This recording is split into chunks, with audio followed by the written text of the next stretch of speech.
लेने यीशु बुलाता तुम्हें, हर रोग मिटाने की शक्ति और उसी के पास, हर रोग मिटाने की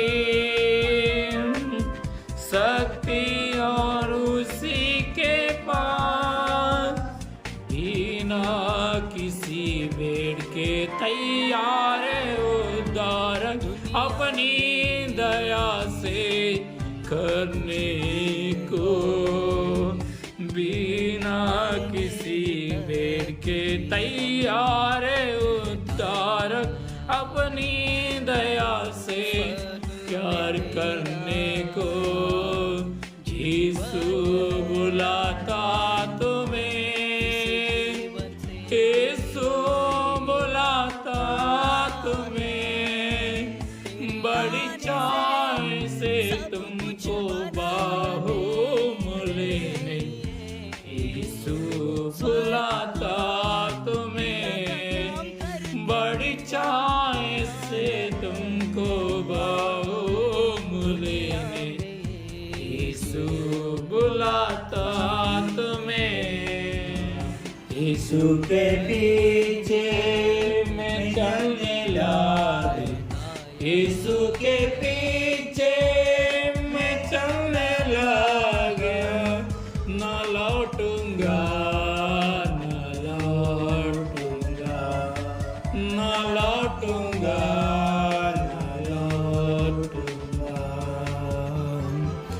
यीशु के साथ मैं मर भी गया, यीशु के साथ मैं मर भी गया, यीशु के साथ मैं मर भी गया। जय यीशु की, जय यीशु की, जय यीशु की, जय यीशु की, जय यीशु की। यीशु के पीछे मैं चलने लगा, यीशु के पीछे मैं चलने लगा, न लौटूंगा, न लौटूंगा, न लौटूंगा, न लौटूंगा। यीशु के साथ में गाड़ा गया, यीशु के साथ में गाड़ा गया, यीशु के साथ में गाड़ा गया।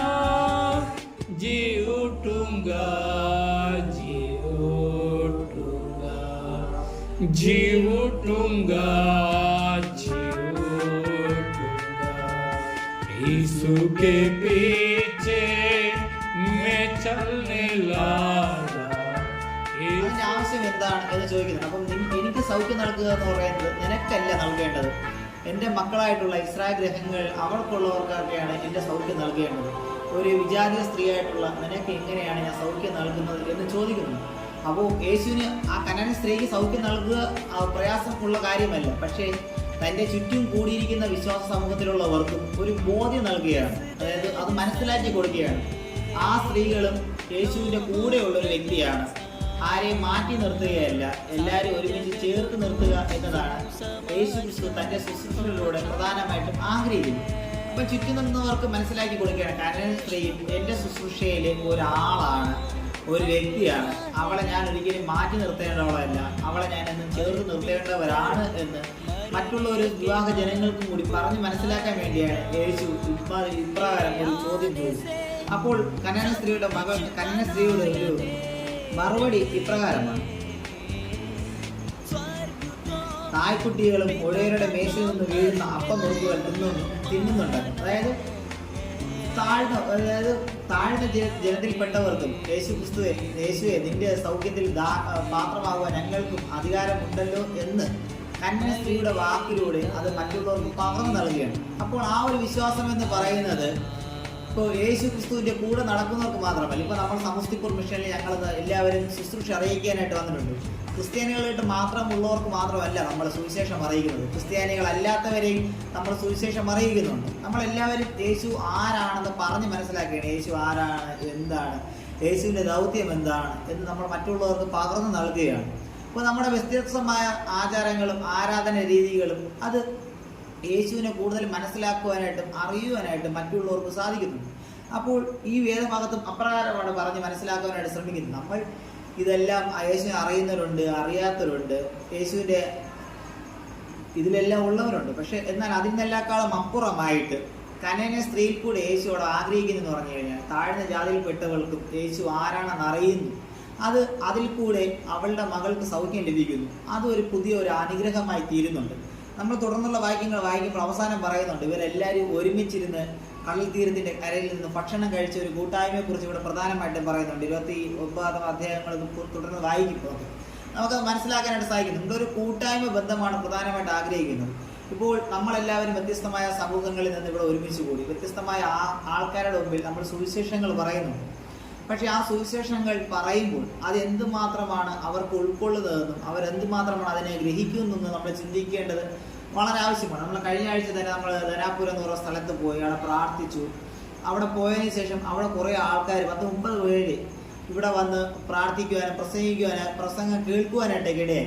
അപ്പോൾ യേശു ക്രിസ്തുവിൻ്റെ ശുശ്രൂഷ എന്ന് പറയുന്നത് അപ്രകാരമാണ്. നമ്മുടെ ജീവിതവും ഒരു മരണത്തിലേക്കുള്ള ഒരു യാത്രയാണ്. മരണത്തിലേക്ക് നമ്മൾ നടന്നു പോകുന്ന ഒരു വഴിയിൽ നമുക്ക് ദൈവം നിയോഗിച്ചിരുന്ന കുറച്ച് ജീവിതമേ ഉള്ളൂ. ആ കുറച്ച് ജീവിതങ്ങളിൽ നമുക്ക് യേശു തന്നിട്ടുള്ള നല്ല പാതകൾ, നല്ല അറിവുകൾ അത് മറ്റുള്ളവർക്ക് പകർന്നു നൽകുക, മറ്റുള്ളവർക്ക് വേണ്ടി യേശുവിൻ്റെ വചനങ്ങൾ പങ്കുവയ്ക്കുക, യേശു ആരാണെന്ന് പറയുക, യേശു രോഗം സൗഖ്യം നൽകുന്നവരാണെന്ന് പറയുക, യേശു സ്നേഹമാണെന്ന് പറയുക, യേശു കരുതുന്നവരാണെന്ന് പറയുക. അങ്ങനെ പറഞ്ഞ് നമ്മൾ മറ്റുള്ളവരെ കൂടി ക്രിസ്തുവിനെ അറിയിക്കാനായിട്ട് ശ്രമിക്കുക. ക്രിസ്ത്യാനിയാക്കുക എന്നതല്ല, നമ്മൾ ക്രിസ്തുവിൻ്റെ വചനം മറ്റുള്ളവർക്ക് പകർന്ന് പങ്കിട്ട് നൽകുക എന്നുള്ളതാണ് ഈ വേദഭാഗങ്ങൾ കൊണ്ട് ഏറ്റവും പ്രധാനമായിട്ട് അടിസ്ഥാനമാകുന്നത്. ഞാനിന്ന് പറയാനായിട്ട് ആഗ്രഹിച്ച കാര്യം ഇത്രയേ ഉള്ളൂ. നമ്മളെല്ലാവരും ക്രിസ്തുവിനോട് കൂടെ ചേർന്ന് ക്രിസ്തുവിനെ അറിഞ്ഞുകൊണ്ട് ക്രിസ്തുവിൻ്റെ പക്ഷം ചേർന്നുകൊണ്ട് ശുശ്രൂഷ ചെയ്യുവാനായിട്ട് നമുക്ക് ഓരോരുത്തർക്കും സാധിക്കണം. കനാന്യ സ്ത്രീയുടെ മകള്, ആ മകളുടെ സൗഖ്യത്തിലൂടെ യേശുവിൻ്റെ ഒരു സൗഖ്യദായക ശുശ്രൂഷ എല്ലാവർക്കും ഒരുപോലെയാണ് എന്ന് പറയുന്നത് പോലെ നമ്മളുടെ ഇവിടുത്തെ ശുശ്രൂഷയും എല്ലാവർക്കും ഒരുപോലെയാണ് എന്നും എല്ലാവർക്കും അത് തുല്യമായിട്ട് ലഭിക്കേണ്ടതാണ് എന്ന് പറഞ്ഞുകൊണ്ട് എൻ്റെ ചിന്ത ഞാനിവിടെ അവസാനിപ്പിക്കുന്നു. ദൈവം നമ്മൾ ഓരോരുത്തരെയും അനുഗ്രഹിക്കുമാറാകട്ടെ. ആമേൻ.